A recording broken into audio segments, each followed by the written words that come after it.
அருட்பெருஞ்சோதி அருட்பெருஞ்சோதி தனிப்பெரும் கருணை அருட்பெருஞ்சோதி. எல்லா உயிர்களும் இன்புற்று வாழ்க, வள்ளல் மலரடி வாழ்க வாழ்க. கொல்லா விரதம் குவளை எல்லாம் ஓங்குக, நல்லோ நினைத்த நலம் பெறுக, நன்றி நினைத்த எல்லோரும் வாழ்க இசைந்து. உலக மக்களே, அறிவார்ந்த அன்பர்களே, ஆன்மநேய ஒருமைப்பாடுடைய அன்பர்களே, மீண்டும் உங்களை சந்திப்பதில் பெரும் மகிழ்ச்சி அடைகிறேன். வல்லப்பம நமக்கு அருளிய திருவுட்பாவில் 3ஆம் திருமுறையில் 19வது பதிகத்தில் காதல் மாட்சி என்ற பதிகத்தில் இருக்கின்ற பாடலுடைய விளக்கங்களை பார்த்து கொண்டிருக்கிறோம். காதல் மாட்சி மொத்தம் 10 பாடல்களை கொண்டது. இதுவரை 6 பாடலுடைய விளக்கங்களை நாம் பார்த்திருக்கிறோம். இன்று 7வது பாடலுடைய விளக்கத்தை பார்க்க போகிறோம். இந்த விளக்கத்தை பார்ப்பதற்கு முன்னால் ஒரு சிறிய முன்னுரை. காரணம், இந்த பிரபஞ்சம் தோன்றிய காலத்திலிருந்தே மதங்களும் சமயங்களும் மார்க்கங்களும் சூழ்ந்திருந்தன. சமயங்களை உருவாக்கிய சமயத் தலைவர்கள், மதங்களை உருவாக்கிய மதத் தலைவர்கள், மார்க்கங்களை உருவாக்கிய மார்க்கங்களுடைய தலைவர்கள் எல்லாம் சேர்ந்து இறைவனை பல பெயர்களில் அழைத்து கொண்டு அதற்கு ஏற்றபடி உருவங்களை அமைத்து அந்த உருவங்களுக்கு ஏற்றபடியெல்லாம் இடத்தை தேர்வு செய்து கோயில்களை கட்டிக்கொண்டு வழிபாட்டு முறைகளையும் அமைத்து மக்களை வழிபட வைத்து விட்டார்கள். அதன் பிறகு இந்த சமயங்களும் மதங்களும் மார்க்கங்களும் சூழ்ந்திருந்த காலகட்டங்களில் எப்படியெல்லாம் மக்கள் துன்பப்பட்டார்கள், துயரப்பட்டார்கள் என்பதையெல்லாம்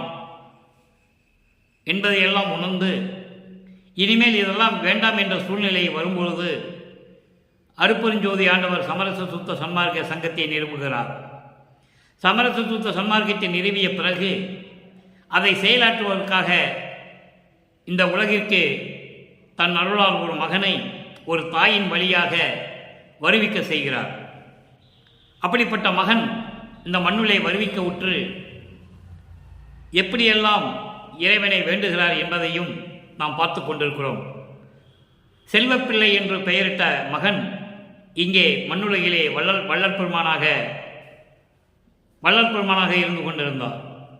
அப்போ அந்த குழந்தை இறைவன் மண்ணுலக்கு வருவிக்க கொடுக்கும்போது இந்த மதங்களும் சமயங்களும் மார்க்கங்களும் சூழ்ந்திருந்த அந்த காலகட்டங்களில் எப்படியெல்லாம் இறைவனை வணங்கினார் என்பதையும், இறைவன் வந்து ஆட்கொண்ட பிறகு தனது மறைப்பு நீங்கிய பிறகு தான் யார் என்ற நிலையை உணர்ந்த பிறகு இறைவனை தேடி திருவொற்றியூர் செல்லுகிறார்.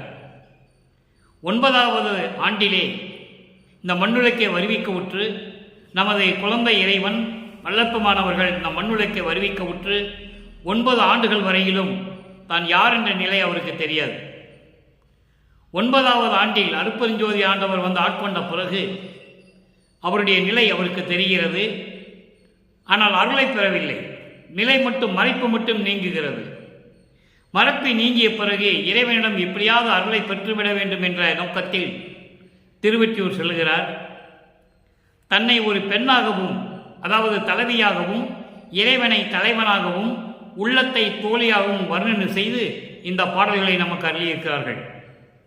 திருவொற்றியூரிலே வாழ்கின்ற இறைவன், திருவொற்றியூரிலே இருந்து கொண்டிருக்கின்ற இறைவன் அவருடைய பவனி திருவிழா வீதி வரும்போது இறைவனை பார்த்து வரங்களை பெற எப்படியாவது பெற்றுவிட வேண்டும் என்ற நிலையில் அங்கே நின்று கொன்ற போது இவரை பார்த்துவிட்டு திரும்பி பார்க்காமல் ஓடுகிறார் இறைவன். மகனை பார்த்து ஓடுகிறார் தந்தை இறைவன். ஏனென்றால் அதுக்கு காரணம் இருக்கிறது. இன்னும் வருடங்கள் இருக்கின்றன, காலங்கள் இருக்கின்றன. இப்பொழுதே இவருக்கு எல்லா வல்லமைகளையும் கொடுக்க முடியாது என்ற நிலையில் இறைவன் ஓடுகிறார். அதை பற்றி தான் வள்ளல் பெருமான் இந்த பாடலிலே நமக்கு அருளியிருக்கிறார்கள். அதை பார்த்து கொண்டிருக்கிறோம். இப்போ பாடலை நன்றாக கவனிங்க. இப்போ இறைவன் மகனை பார்த்து ஓடுகிறார். அப்போ அருளை பெறவில்லை. இந்த நிலை மாறும்போது சமயங்களும் மதங்களும் மார்க்கங்களும் இல்லாத ஒரு சூழ்நிலை, தனி மார்க்கமான சமரச சுத்த சன்மார்க்கத்தை பெற்ற பிறகு அதே இறைவனை அருட்பெருஞ்சோதி என்று சொல்லுவார், வடலூரிலே இருக்கின்ற இறைவன் என்று சொல்லுவார். எப்படியெல்லாம் இறைவனிடம் அருளை பெற்றுக் கொண்டார் என்பதையும் சொல்லுவார். என்னை பார்த்து ஓடிய இறைவன் என்னை ஆட்கொண்ட பிறகு எனக்கு அருளை எப்படியெல்லாம் கொடுத்தார் என்பதை சொல்லும் பொழுது மெய் சிலிர்க்கும். 200 ஆண்டு காலமாகவே வல்லப்பமான வருவிக்க விட்டு 200 ஆண்டுகளாகிவிட்டன. அவருடைய இறைநிலையையும் அவருடைய கடவுள் நிலையையும் மக்களிடம் யாரும் எடுத்து கூறவில்லை என்பதனால்தான் வள்ளல் பெருமானை ஒரு இறைவனாக மக்கள் இன்னும் ஏற்றுக்கொள்ளவில்லை. அந்த நிலையை மாற்ற வேண்டும். இறைவனால் வருவிக்க உற்ற இறைவன் அவர். அதை நாம் தொடர்ந்து பார்த்து கொண்டிருக்கிறோம். இன்று நாம் பார்க்க போய பாடல் மூன்றாவது திருமுறை பதிகம் 19 காதல் மாட்சி 7வது பாடல். இந்த பாடலுடைய விளக்கத்தை பார்த்த பிறகு 6ஆம் திருமுறையிலே எந்தெந்த பதிகத்திலே 7வது பாடலில் விளக்கம் இருக்கிறது, எப்படியெல்லாம் அருளை பெற்றுக்கொண்டார் என்பதை பார்க்க போகிறோம். தொடர்ந்து கவனியுங்கள். இப்போ 7வது பாடல், 3ஆம் திருமுறை 7வது பாடல் காதல் மாட்சி. திரை ஆர் ஓதை ஒற்றியில், திரை ஆர் ஓதை ஒற்றியில் வாழ் தியாகர் அவர்தமும் பவனிதனை கரையா மகிழ்வில் காண வந்தால் கற்பின் நலத்தை கவர்ந்து கொண்டு பறையா தரிக்க நம்மை திரும்பி பாராது ஓடுகின்றார். எவ்வளவு அற்புதம் பாருங்க. குழந்தை இறைவன், நமது இறைவன் வல்லப்பமானவர்கள் அங்கே நின்று கொண்டிருக்கிறார். தந்தையை பார்ப்பதற்காக, வரங்களை வாங்குவதற்காக. தான் யார் என்ற நிலை தெரிந்து விட்டது. அப்போ மகனை திரும்பி பார்க்காமல் ஓடுகிறார் இறைவன். அவர் கூட ஓடினாலும் அந்த ஓட்டத்தை நம்மளால் பிடிக்க முடியாது என்று சொல்லுகிறார். அதன் பிறகு சமரச சுத்த சன்மார்க்கத்தை பெற்று இறைவன் ஆண்டு கொண்ட பிறகு இவர் ஒரு நொடிப்பொழியில் அண்டங்களை கடந்து விட்டு வருவார். அண்டங்களுக்கு சென்று விடுவார். அதை திருமுறையிலே நாம் ஒவ்வொரு பாடலிலும் பார்த்து கொண்டிருக்கிறோம். இப்போ இந்த பாடல் பொருள் மட்டும் பார்ப்போம். பறையா தரிக்க நம்மை திரும்பி பாராது ஓடுகின்றார், நாம் உரையாது ஓடினாலும் அவர் ஓட்டம் பிடிக்க ஒண்ணாதே. இது பாடல். இப்போ இந்த பாடலுடைய பதவுரை பாருங்க. திரையார் ஓதை ஒற்றியில். ஒற்றி என்பது திருவொற்றியூர் என்ற ஊர். சென்னையிலே திருவொற்றியூர் கடல் ஓரமாக இருக்கிறது. அந்த கடல் ஓரமாக இருக்கின்ற திருவொற்றியூர் என்று சொல்லுவதை வல்லப்பெருமான் எவ்வளவு அழகாக சொல்கிறார் பாருங்க. திரையார் ஓதை ஒற்றியில், கடல் அலைகள் சூழ்ந்த கடல் ஓரமாக இருந்து கொண்டிருக்கின்ற, கடல் அலைகள் வீசி அதன் ஈரப்பதத்தோடு இருக்கின்ற, சில்லென்று இருக்கின்ற, குளிர்ந்த நிலையில் இருக்கின்ற கடல் அலைகள் வீசி வீசி அந்த இடம் ஓதை. ஓதை என்பது ஈரம் படிந்த இடம். ஈரம் படிந்த இடம் ஓதைன்னு சொல்லுவாங்க. உலகியலும் சொல்லுவாங்க ஓதை என்பது ஈரமான இடம், அதான் ஓதை. அப்போ அந்த அலைகள், கடலில் இருந்த அலைகள் வீசி வீசி குளிர்ந்த இடமாக இருக்கக்கூடிய அந்த திருவொற்றியூரிலே இருக்கின்ற இறைவனுடைய பவனியை, திருவிழா வீதியை நான் பார்க்க சென்ற போது எப்படி பார்க்க சென்றாராம்? கரையாது மகிழ்வில். கரையா மகிழ்வில் என்பது அளவு கடந்த சந்தோஷத்தில் தந்தையை பார்க்க செல்ல போகிறோமே. பாடலில் வரும்போது தலைவனை பார்க்க செல்வது போல கூறியிருக்கிறார்.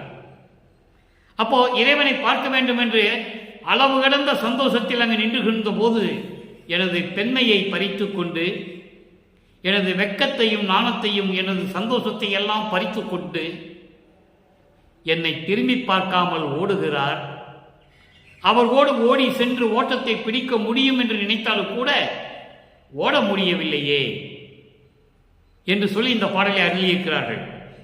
இப்ப அந்த பாடலுடைய விளக்கத்தை கோர்வையாக சொல்கிறேன். கடல் அலைகளால் ஏற்பட்ட ஈரப்பதம் நிறைந்த குளிர் காற்று வீசுகின்ற திருவொற்றியூரில் இருக்கின்ற இறைவனுடைய பவனியை, அவருடைய பவனியை, திருவிழா வீதியை நான் பார்க்க அளவு கடந்த சந்தோஷத்தில் நான் பார்க்க வந்தால் எனது வெட்கத்தையும் நாணத்தையும் எனது சந்தோஷத்தையெல்லாம் பறித்து கொண்டு, எல்லாவற்றையும் பறித்து கொண்டு உயர்ந்த நிலையில் வைக்க வேண்டும் என்ற எண்ணத்தில், இப்பொழுது தேவையில்லை, பின்னாட்களில் உயர்ந்த நிலையில் வைக்க வேண்டும் என்ற எண்ணத்தில் என்னை திரும்பி பார்க்காமல் ஓடுகின்றார். அதான் பறையா தரிக்கை என்று சொல்லுகிறார். பறையா தரிக்கை என்பது இன்னும் ஆண்டுகள் இருக்கின்றன, காலங்கள் இருக்கின்றன அருளை கொடுப்பதற்கு, உயர்ந்த இடத்தில் வைக்க வேண்டும் என்பதற்காக, என்னை உயர்ந்த இடத்தில் வைக்க வேண்டும் என்பதற்காக என்னை திரும்பி பார்க்காமல் ஓடுகின்றார். நான் அவரோடு ஓட வேண்டும் என்று நினைத்தாலும் கூட அவர் ஓட்டத்தை பிடிக்க முடியாதே, அப்படி ஓட்டம் ஓடுகின்றார் என்று சொல்லி இந்த பாடலை நமக்கு அருளியிருக்கிறார்கள் நமது இறைவன் வல்லற்பமானவர்கள். இந்த பாடலில் கூறப்பட்ட ஒரு 3 நிலைகள் இறைவன் எப்படி சொல்றாரே, திரையார் ஓதை ஒற்றியில் வாழ் தியாகராஜ பெருமான் என்று சொல்கின்ற இறைவன் கடல் அலைகளால் ஏற்பட்ட ஈரப்பதத்தால் ஏற்பட்ட குளிர்ந்த தென்றல் வீசுகின்ற திருவொற்றியூரில் இருக்கின்ற இறைவன் என்று சொல்கிறார். சமரச சுத்த சன்மார்க்கத்தை பெற்ற பிறகு அந்த இறைவனை அருட்பெருஞ்சோதி என்று சொல்லுவார். 2வது நிலை, கற்பின் நலத்தை கவர்ந்து கொண்டு பறையா தரிக்க நம்மை திரும்பி பார்க்காமல் ஓடுகிறார்.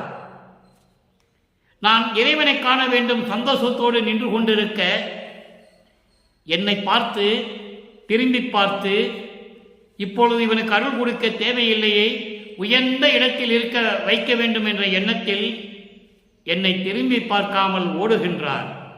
2வது நிலை. 3வது நிலை, நான் உரையாது ஓடினாலும் அவர் ஓட்டத்தை பிடிக்க முடியாது என்று சொல்கிறார். இந்த 3 நிலைகளுக்கும் திருவொற்றியூரில் இருக்கின்ற இறைவனை வடலூரில் சத்தியஞான சபையில் இருக்கின்ற இறைவன் அருட்பெருஞ்சோதி என்று சொல்லுவார். அதனுடைய விளக்கத்தை பார்க்க போகிறோம். ஏனென்றால் நம் மதங்களும் சமயங்களும் மார்க்கங்களும் சூழ்ந்த நிலையில் வல்லற்பமானவர்கள் அதனுடைய நெறிகளை பின்பற்றியது உண்மை. அதன் பிறகு இதெல்லாம் தேவையில்லை என்று சொன்னதும் உண்மை, சத்தியம். மக்களிடம் அதை சொல்லுவதற்கு ஆள் இல்லை.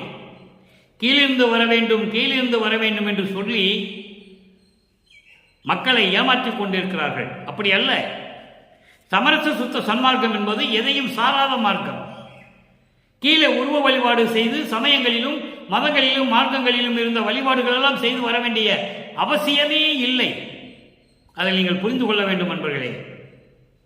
அப்போ அந்த நிலையில் இருக்கும்போது எப்படி இறைவன் இவரை தேடி வருகிறார்? நல்லா கவனிக்கணும். நீங்க இங்கே சமயங்களும் மதங்களும் மார்க்கங்களும் சூழ்ந்திருந்த காலத்தில் இறைவனை பார்க்க வேண்டும் என்று அங்கே திருவொற்றியூர் சொல்லும் பொழுது இவரை திரும்பி பார்க்காமல் இறைவன் ஓடுகிறார்.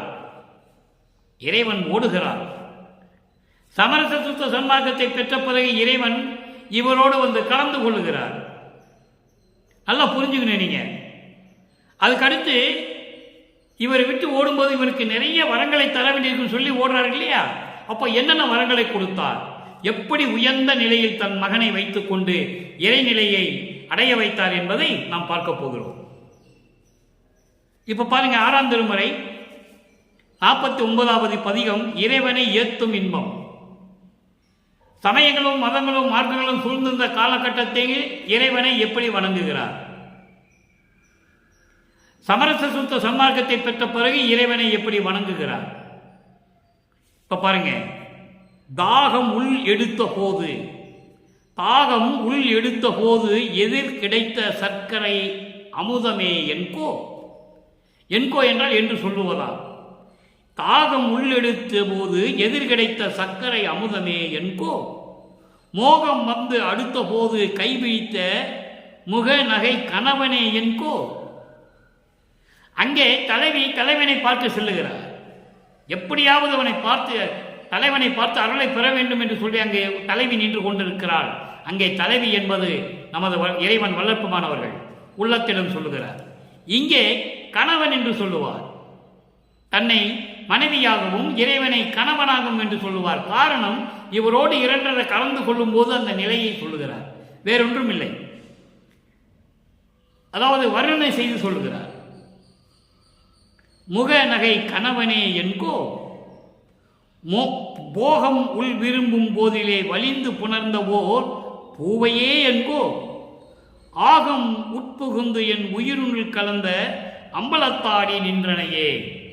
அம்பலத்திலே ஆடிக்கொண்டிருக்கின்ற, அதாவது சத்தியஞான சபையிலே அருளடனம் செய்து கொண்டு அருளாட்சி செய்து கொண்டிருக்கின்ற உன்னை நின்றனையே, உன்னை நான் எப்படி சொல்லுவது?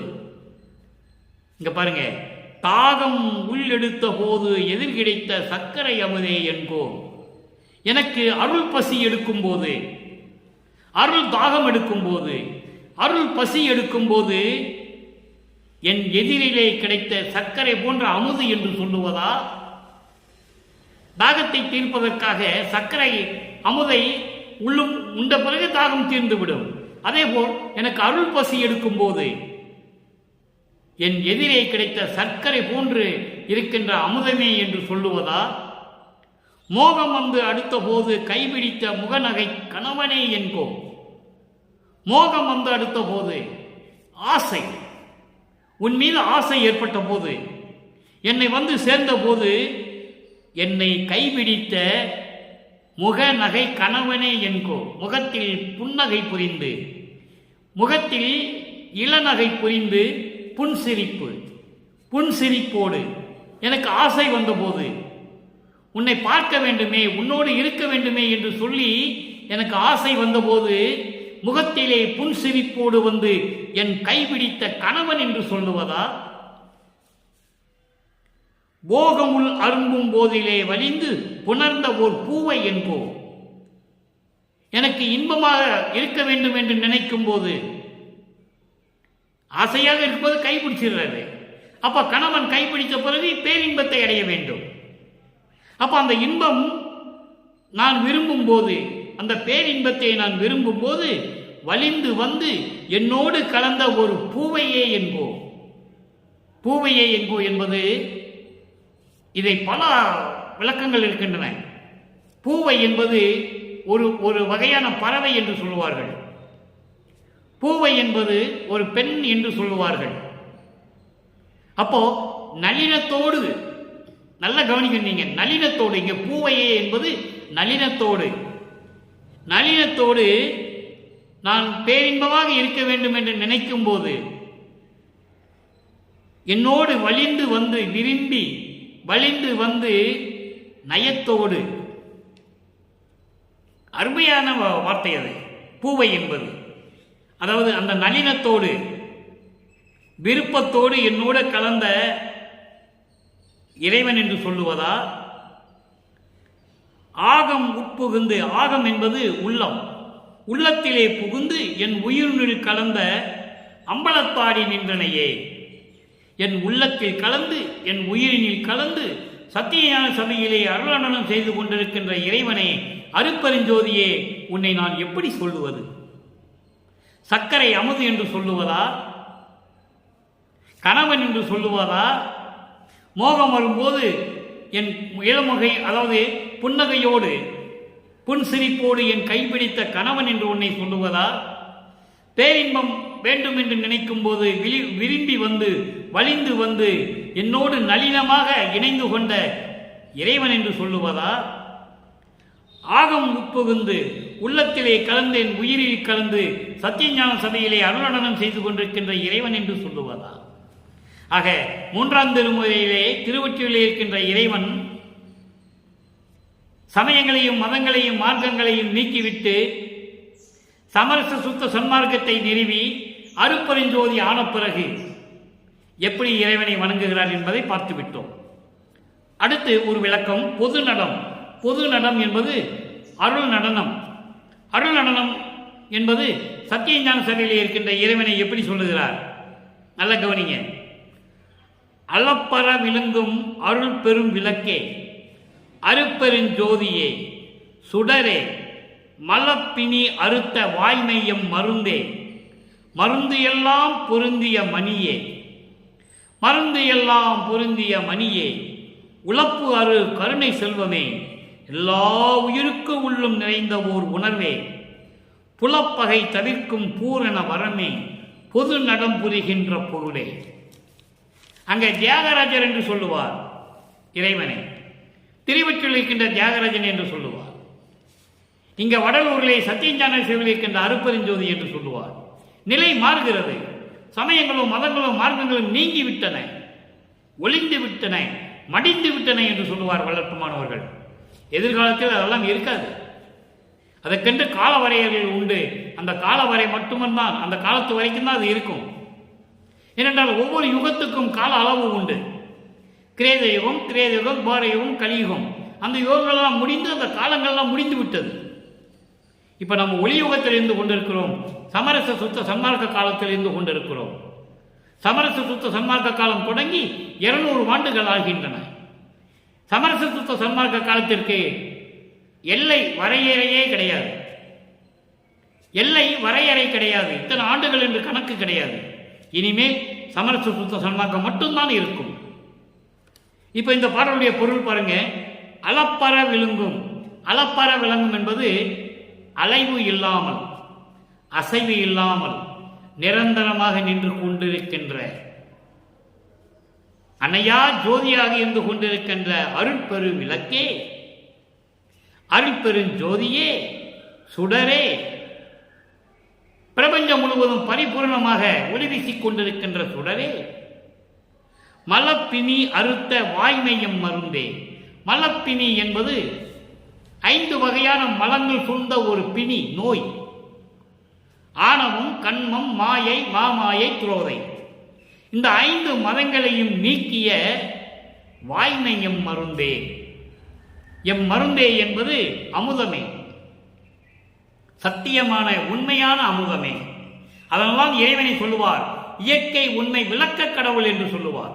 சத்து சித்து என்று சொல்லுவார். சத்து என்பது இயற்கை உண்மை, சித்து என்பது இயற்கை உண்மையின் விளக்கம். அந்த உண்மையான எம் மருந்தே, மருந்தே என்பது அமுதமே. மருந்து எல்லாம் பொருந்திய மணியே. அதான் தெல்லார் அமுதம் என்று சொல்லுவார். எல்லா அமுதங்களையும், அமுதம் என்பது எல்லா அருள் வல்லமைகளையும், எல்லா அருள் வல்லமைகளையும் பொருந்திய மணியே, மணி போன்று விளங்கிக் கொண்டிருக்கின்ற அருட்பெருஞ்சோதி ஆண்டவரே, உலப்பு அரு கருணை செல்வமே. உலப்பு அரு என்பது குற்றங்களையும் தீமைகளையும் நீக்கிய, பிறப்பு இறப்பு நீக்கிய. எப்படி வேணாலும் விளக்கம் உண்டு இருக்கு. பிறப்பு இறப்பு நீக்கிய, குற்றங்களையும் குறைகளையும் துன்பங்களையெல்லாம் நீக்கிய கருணை செல்வமே, கருணையோடு விளங்கிக் கொண்டிருக்கின்ற செல்வமே, எல்லா உயிருக்கு உள்ளும் நிறைந்த, எல்லா உயிர்களின் உள்ளத்திலும் பரிபூர்ணமாக விளங்கிக் கொண்டிருக்கின்ற ஓர் உணர்வே.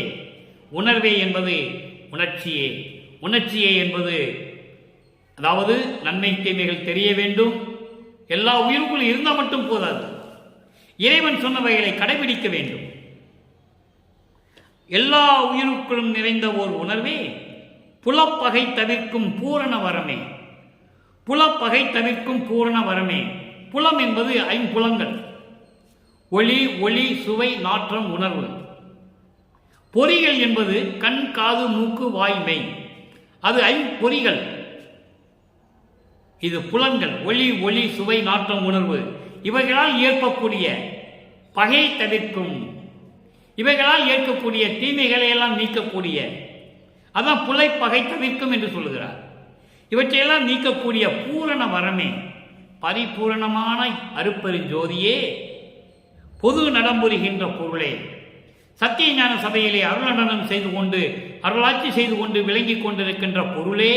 பொருளே என்பது இங்கே அருட்பெருஞ்சோதி. சாதியும் மதமும் மார்க்கமும் கடந்த இறைவன். அதைதான் ஞான சரியிலே சொல்லுவார். பொறித்த மதம் சமயமும் எல்லாம் பொய், பொய்யே, அவற்றில் புகுதாதீர். பொருள் ஒன்றே, சிவம் ஒன்றே பொருள் என கண்டறிமேன். கண்டறிமேன் என்ற நீங்கள் தெரிந்து கொள்ளுங்கள், சிவம் ஒன்றுதான் அருட்பெருஞ்சோதி. ஒரே கடவுள், ஒரே கடவுள் தான். மதங்களும் சமயங்களும் மார்க்கங்களும் சூழ்ந்து கொண்டு இறைவனை பல பெயர்களிலே வைத்துக் கொண்டு, பல ஆலயங்களை அமைத்துக் கொண்டு, வழிபாட்டு முரண்களை எல்லாம் அமைத்துக் கொண்டு, அதில் எத்தனை வேறுபாடுகள், எத்தனை முரண்பாடுகள். இறைவனுக்கு ஒரு வழிபாடுதானே இருக்க வேண்டும். அதுதானே நியாயம், அதுதானே தர்மம், அதுதானே சத்தியம். அளவு கடந்த வழிபாடு முறைகள், சங்கற்ப விகற்பங்கள், இவற்றையெல்லாம் நீக்க வேண்டும் என்று சொல்லுகிறார். அப்போ இறைவன் ஒருவன் என்ற நிலைக்கு வந்துவிட்டது அருட்பெருஞ்சோதி. சமரச சுத்த சன்மார்க்கத்தின் முதல் சத்திய நெறியே இறைவன் ஒருவன் தான். அவன் தான் அருட்பெருஞ்சோதி. ஒரே சபைதான், ஒரே கோயில் தான். பிரபஞ்சத்திலேயே இறைவனுக்கு ஒரே கோயில் இருக்கும் இடம் கோயில் என்பதை விட சத்திய ஞான சபை. கோயில் என்பது சமயங்களையும் மதங்களையும் மார்க்கங்களையும் சார்ந்த நிலைகளில் சொல்லுவது. இது சத்திய ஞான சபை. சபை என்று சொல்ல வேண்டும். அப்ப இந்த உலகத்துக்கே ஒரே சக்தியே ஞான சபைதான். அதுதான் வடலூரில் இருக்கின்றது. அந்த வடலூரில் இருக்கின்ற இறைவன் தான் ஒரே இறைவன், அருட்பெருஞ்சோதி என்ற நிலையை உலக மக்களுக்கு தெரியப்படுத்துவதற்காகத்தான் நமது இறைவன் வல்லப்பமான் அவர்கள் என்னை வணங்க தேவையில்லை, நீங்கள் அருட்பெருஞ்சோதியை வணங்குங்கள் என்று சொன்னார். ரெண்டு பேருமே ஒன்றுதான். அருட்பெருஞ்சோதியும் வல்லப்பமான் ஒன்றுதான். இறைவன் ஒருவன் என்ற நிலையை இனிமேல் பிற்காலத்தில் இந்த உலகம் பின்பற்ற வேண்டும். பல பெயர்களிலே இறைவனை வைத்து அழைக்கக்கூடாது என்பதற்காகத்தான் அருட்பெருஞ்சோதி தான் இறைவன் என்று சொல்லி மக்களுக்கு தெரியப்படுத்தினார்கள் நமது இறைவன் வல்லப்பமான் அவர்கள். அடுத்து பாருங்க, 56வது பதிகம், 6ஆம் திருமுறை, இறை இன்பக் குலைவு. இறைவனுடைய அருளை பெற்ற பிறகு இந்த உள்ளம் எப்படி நெகிழும், எப்படியெல்லாம் இருந்திருக்கும் என்பதை சொல்லுவதுதான் இறை இன்பக் குலைவு. அங்கே மகனை பார்த்து இறைவன் ஓடுகிறார், எந்த வரத்தையும் கொடுக்கல. மறைப்பை நீக்கிவிட்டு மகனை ஆட்கொண்டு மறைப்பை நீக்கிவிட்டு மகன் பார்க்க செல்லுகிறான் இறைவனை. இறைவன் மகனை பார்க்காமல் திருப்பி ஓடுகிறார். காரணம் என்னென்ன, இன்னும் காலங்கள் இருக்கின்றன. மன்னன், அதாவது இந்த மண்ணுலகிற்கு மகனை வருவிக்க உற்று 9 ஆண்டுகள் தானே ஆகிறது, நீ 42 வருடங்கள் இருக்கின்றன என்று இவனை உயர்ந்த நிலையில் வைக்க வேண்டும் என்ற நிலையை எண்ணிக்கொண்டுதான் என்னை திரும்பி பார்க்காமல் ஓடுகிறார் என்று வல்லப்பமான் அந்த பாடலிலே கூறுகிறார். இப்ப இறைவனிடம் பெற்ற வரங்கள் எப்படிப்பட்டன, எப்படி இறைநிலையில் இருக்கிறார் வல்லப்பெருமான், எப்படி கடவுள் நிலையில் இருக்கிறார் என்பதை இந்த உலக மக்களுக்கு தெரியப்படுத்துகிறார். நன்றாக நீங்க கவனிக்க வேண்டும். ஓவாது உண்டு படுத்து உறங்கி உணர்ந்து விழித்து கதை பேசி உடம்பு நோவாது உள்ளம் அடக்காது ஓஹோ நோம்பு கும்பிட்டே சாவா வரமும் சித்தியெல்லாம் தலைத்த நிலையும் சன்மார்க்க சங்க மதிப்பும் பெற்றேன். அல்ல கவனிக்கணும் நீங்க, சும்மா அருட்பா சாதாரண நிலை அல்ல, அருள் கடல், அருள் அமுதம், பிரபஞ்சத்தின் உண்மையை சொல்லக்கூடிய நூல். மற்ற நூல்களெல்லாம் அப்படி இல்லை, போற்றி போற்றி என்று பாடினார்கள். இறைவனை அருளை பெற்றுக்கொண்டு முக்தியானார்கள், சமாதியானார்கள், ஜீவ சமாதியானார்கள். ஞான சித்தி வரைக்கும் யாருமே வரல. கர்ம சித்தி யோக சித்தில் போனவர்கள் தான் எல்லாமே. கர்ம சித்தி 3.25 நாளிகையிலிருந்து 3.25 வருஷம் வரைக்கும் தான் இருக்கும். அதுக்கப்புறம் அவங்க செயல்பாடு இருக்காது. யோக சித்தி பெற்றவர்கள் எல்லாம் அந்த, அதாவது குறைந்த அளவு 12 வருடங்கள், அதிகமான வருடங்கள் 108 வருடங்கள். அதுக்கு மேலே அவங்க சித்தியெல்லாம் எடுபடாது, முடிஞ்சு போச்சு, கதை முடிஞ்சு போச்சு. ஞான சித்தி அப்படி இல்லை, அதற்கு அளவு எல்லை இல்லை, அளவு கடந்த எல்லை. நினைத்தால் நினைத்த சித்திகளை எல்லாம் செய்ய முடியும். அதுதான் ஞான சித்தி. அதை தான் வல்லப்பெருமான் ஒருவர் தான் பெற்றுக்கொண்டது இந்த பிரபஞ்சத்திலே என்பதை இங்கே நான் பதிவு செய்ய கடமைப்பட்டிருக்கிறேன். 64வது பதிகம், 6ஆம் திருமுறையிலே திரிவுந்தியார் என்ற பதிகத்திலே 10வது பாடலிலே சொல்லுவார், முத்தியை பெற்றேன், அம்முத்தியினால் ஞான சித்தியை உற்றேன். எல்லாருமே முத்தி தான் கடைசி நிலை என்று சொல்லி ஏமாற்று சென்று விட்டார்கள். காரணம், அவங்களுக்கு சுத்த சன்மார்க்கத்தை பற்றி தெரியாது. சமயங்களிலும் மதங்களிலும் மார்க்கங்களிலே தெரிந்து கொண்டிருந்தவர்கள். சமரச சுத்த சன்மார்க்கம் என்ற ஒரு மார்க்கம் இருப்பது அவங்களுக்கு தெரியாது. முத்தியை பெற்றேன், அம்முத்தியினால் ஞான சித்தியை விட்டேன் என்று உந்திப்பற என்பது காற்றிலே உந்துகின்ற ஒரு சக்தி. பிரபஞ்சத்தில் போய் சொல்லுன்றாரு. சித்தனானேன் என்று உந்திப்பற, சித்தன் என்பது நான் கடவுளாயிட்டேன் என்று சொல்றாரு. அப்படிப்பட்டவரை 200 ஆண்டுகளாக ஒரு சாதாரண குழந்தையாக பிறந்தார் என்றும் மனிதனாகவே வாழ்ந்தார் என்றும் அப்புறம் போய் அறைக்குள்ள போய் பூட்டிக்கிட்டு போயிட்டார் என்றும் சொல்லுகிறார்கள். அப்படி அல்ல. அவர் இறைவனிடையே இருந்தவர். ஒவ்வொரு யுகத்திலும் திருவருட்பாவில் கண்ட உண்மை ஒவ்வொரு யுகத்திலும் இருக்கிறார். ஊழிதோர் ஊழி உளவினும் அழியா உடம்பை அளித்தனன் என்று சொல்லுவார். ஊழிதோரில் ஊழி உயிர் தலைத்து ஓங்கினன் என்று சொல்லுவார். அவருக்கு பிறப்பு இறப்பு என்பது இல்லவே இல்லை. ஒவ்வொரு யுகத்திலையும் இருந்து கொண்டிருந்தவர் இப்பொழுது இறைவனாக இருந்து கொண்டிருக்கிறார் என்பதை நீங்கள் மறந்துவிடக்கூடாது. அப்போ சங்க மதிப்பும் பெற்றேன், என் சதுர்தான்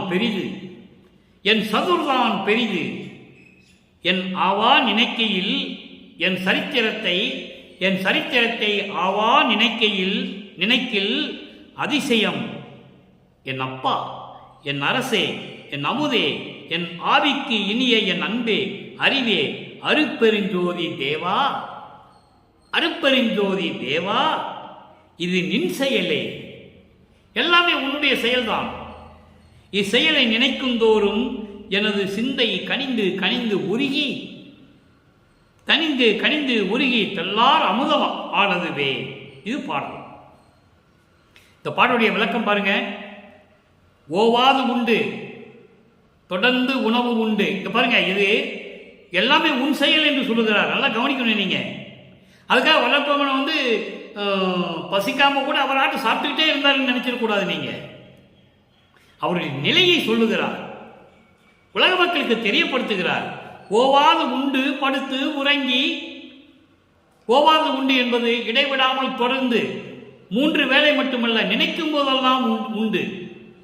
நினைக்கும் போதெல்லாம் சாப்பிட்டு, படுத்து, உணர்ந்து, உறங்கி, உணர்ந்து, விழித்து, கதை பேசி, உடம்பு நோம்பாது, உடம்பு வலிக்காமல், உள்ளம் அடக்காது, அதாவது உடலை வருத்தாமல், உள்ளத்தை அடக்காது, ஓகோ நோன்பு கும்பிட்டு, பெரிய பெரிய விரதமெல்லாம் இருந்து, சாகா வரமும் சித்தியெல்லாம் அடங்கிய நிலையும் சன்மார்க்க சங்க மரியாதையும் அந்த பெருமையையும் நான் பெற்றேன்.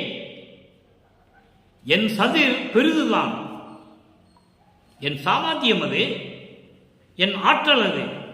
என் ஆற்றல் பெரிய ஆற்றல், எனது ஆற்றல். என் சரித்திரத்தை ஆவா நினைக்கில், என் சரித்திரத்தை வியப்பாக நினைக்கும் போது அதிசயமாக இருக்கிறது. ஓஹோ என்று நினைக்கும் போது எனது வரலாற்றை, சரித்திரம் என்பது வரலாறு, வரலாறு என்பது எனது நிலைகளை உன்னால் இந்த மண்ணுக்கு வருவிக்க உற்று இன்று வரையிலும், இற்றைய பகல் வரை என்று சொல்லுவார், இற்றைய பகல் வரையிலும் அதை நினைக்கும் போது, எனது ஆற்றலை நினைக்கும் போது, நீ எனக்கு இப்படியெல்லாம் அருளை கொடுத்ததை நினைக்கும் போது எனக்கு அதிசயமாக இருக்கிறது. என் அப்பா, என் அரசே, என் அமுதே, என் ஆவிக்கு இனிய, என் உயிருக்கு இனிய என் அன்பே, அறிவே, அருட்பெருஞ்சோதி தேவா, அருட்பெருஞ்சோதி ஆண்டவரே, இது நின் செயலே. இதெல்லாம் உன் செயல் தானே, இதெல்லாம் உன் செயல். இச்செயலை நினைக்கும் தோறும் இப்படியெல்லாம் எனக்கு நீ அருளை கொடுத்தது, என்னை ஆட்கொண்டது, இப்படியெல்லாம் நினைக்கும் போது, இந்த செயல்களை எல்லாம் நினைக்கும் போது எனது சிந்தை கனிந்து, சிந்தை என்பது உள்ளம், எனது உள்ளம் நெகிழ்ந்து உருகி தெல்லார் அமுதாகிறதே, தெல்லார் அமுதம் ஆனதுவே. உள்ளம் உருகி அமுது போன்று இனித்துக் கொண்டிருக்கிறது என்று சொல்லி இந்த பாடலை அருளியிருக்கிறார்கள். இங்க பாருங்க, உடம்பு நோவாது என்று சொல்லுவார். நோவாது நோன்பு என்னை போல் நோற்றவரும், எஞ்சான்றும் சாகாவரம் என்னை போல் சார்ந்தவரும், தேவானின் பேரருளை என்னை போல் பெற்றவரும், எவ்வுலகில் யார் உளர் சற்றே அறை என்று சொல்லுகிறார். அதாவது இவருக்கு ஒரு ஐயம் ஏற்படுகிறது, ஒரு சந்தேகம் ஏற்படுகிறது. நம்மளை போன்று இந்த உலகத்தில் வேறு யாராவது இந்த நிலையை அடைந்திருக்கிறார்களா என்பதை தந்தையிடம் கேட்க வேண்டும் என்பதற்காகத்தான் தந்தையிடம் கேட்கிறார். நோவாது நோன்பு என்னை போல் நோற்றவரும். அதாவது நோவாத நோன்பு என்பது கடலுக்கு அடியில் போய் தவம் இருக்கிறது, மலைக்கு அடியில் போய் தவம் இருக்கிறது, குகைக்குள்ள போய் தவம் இருக்கிறது, நெருப்பை ஊற்றி நெருப்பு வைத்து தீ வளர்த்து அது மேலே ஊசி பலகையை போட்டு ஒத்தக்கால நின்று தவம் இருக்கிறது. இப்படியெல்லாம் தவம் இருந்து நோற்ற வரும். இப்படியெல்லாம் நிறைய பேர் தவம் இருந்திருக்காங்க. அந்த மாதிரி நான் செய்யல. நோவாது நோன்பு என்னை போல் நோற்ற வரும். இப்படியெல்லாம் தவம் இருக்காமல் என்னை போன்று அமைதியாக ஒரே இடத்தில் இருந்து உன்னையே சதாவும் நினைத்துக் கொண்டு வரத்தை பெற்றவர்கள், எஞ்ஞான்றும் சாகா வரத்தை பெற்றவர்கள், எக்காலத்திலும் எப்பொழுதும் எவ்விடத்திலும் சாகாவரத்தை பெற்றவர்கள் என்னை போல் யாராவது உண்டா? என நான் பல திருவிளையாடல்கள் செய்து கொண்டிருந்தவன். எனக்கு தெரியாமல் யாருக்காவது கொடுத்திருக்கியான்னு தந்தையிடம் கேட்கிறார். என்னை போல் சாகாவரம் இன்னாண்டும் சாகாபாரம் என்னை போல் பெற்றவரும் தேவா என் பேரருளை என்னை போல் பெற்றவரும், உன்னுடைய பேரருளை என்னை போல் பெற்றவரும் எவ்வுலகில் யார் உலர் சற்றே அறை என்று சொல்லுகிறார். எந்த உலகத்தில் யாராவது இருக்கிறாங்களா? அறை என்றால் சொல்லு, நீ எனக்கு சொல்வாயாக என்று சொல்லி தந்தையிடம் கேட்கிறார். அதற்கு பதில் அகவலிலே தெரிவிக்கிறார் வல்லப்பமானவர்கள். சாவா நிலை இது தந்தனம் உனக்கே ஆவா என அருளிய அருட்பெருஞ்சோதி. இங்கே கேள்வி கேட்கிறார் தந்தையிடம், நீ யாருக்காவது சாகாவரத்தை கொடுத்திருக்கிறையா, இல்லை இந்த உன்னுடைய பேரருளை எல்லாவது யாருக்காவது கொடுத்திருக்கிறையான்னு கேட்கும்போது மகனுக்கு பதில் சொல்லுகிறார். அதை அருட்பெருஞ்சோதி அகவலிலே தெரிவிக்கிறார் வல்லற்பமானவர்கள். இந்த உலக மக்கள் தெரிய வேண்டும் என்பதற்காக, உலக மக்களுக்கு தெரியப்படுத்த வேண்டும் என்பதற்காக. சாவா நிலை இது தந்தனம் உனக்கே. இந்த உனக்கே எனக்கே என்ற வார்த்தையை பல இடங்களிலே உபயோகப்படுத்தியிருப்பார்கள் நமது இறைவன் வல்லப்பமானவர்கள். தனக்கு மட்டும், வேறு யாருக்கு இல்லை, பங்கே கிடையாது. அதுமாரி இங்கு சொல்லுகிறார், உனக்கே சாவா நிலை இது தந்தனம் உனக்கே ஆவா என அருளிய அருட்பெருஞ்சோதி. உனக்கு மட்டும்தானே மகனை கொடுத்திருக்கிறேன், வேற யாருக்கும் கொடுக்கவே இல்லை என்று எனக்கு என் தந்தை தெரிவித்தார் என்று சொல்லி அந்த பாடலிலே சொல்லுவார்கள். அதுதான் இங்கு சொல்றார், உடம்பு நோவாது என்று சொல்லுகிறார். இவ்வளவு விளக்கம் இருக்கிறது. இப்படிப்பட்ட நிலையில் இருந்து இருக்கின்றவர் நமது இறைவன் வல்லற்பமானவர்கள். எனவே அன்பர்களை, இன்று நாம் பார்த்த பாடலுடைய விளக்கம் உங்களுக்கு புரிந்திருக்கும் என்று நினைக்கிறேன். 3ஆம் திருமுறையிலே 19வது பதியத்திலே காதல் மாட்சியிலே 7வது பாடலுடைய விளக்கம், 6ஆம் திருமுறையிலே 3 பாடல்களை நாம் தெரிவித்து விட்டோம். 3 நிலைகளில் சமயங்களும் மதங்களும் மார்க்கங்களும் சூழ்ந்திருந்த நிலையில் எப்படி இறைவனை வணங்கினார், அருளை பெற முடியவில்லை. சமயங்களையும் மதங்களையும் மார்க்கங்களையும் தவிர்த்து விட்டு சமரச சுத்த சன்மார்க்கத்தை பெற்ற பிறகு எல்லா வரங்களையும் பெற்றுக்கொண்டு இறைவனாகிவிட்டார்.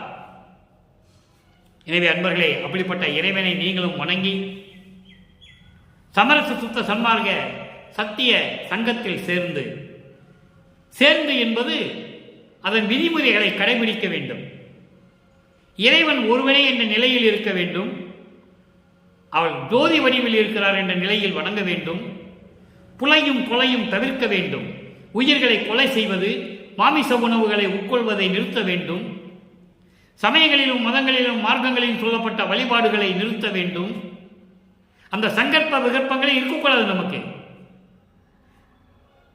அதாவது ஜோதியை மண்ணகல் விளக்கிலே ஜோதி ஏற்றி அதுக்கு முன்னால் உட்கார்ந்து இறைவனை நான் வேண்ட வேண்டும், ஞானசரியை படிக்கணும், அவ்வளவுதான்.